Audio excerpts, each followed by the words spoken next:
ఈ వీడియోను యేసుక్రీస్తునందు దేవుని వాగ్దానములు స్వతంత్రించుకున్నట కొరకు చూడండి.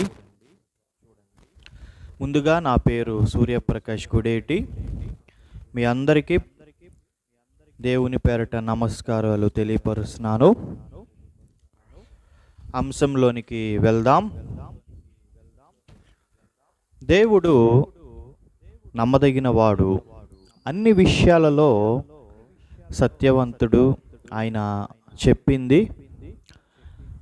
చేస్తాడు. దేవుడు ఎటువంటి వాడో ఆయన వాగ్దానములు కూడా అటువంటివే. దేవుడు సత్యవంతుడు, అలాగే ఆయన వాగ్దానములు సత్యమైనవి. లేఖనములు పరిశీలిస్తే దేవుడు తన వాగ్దానముల విషయమై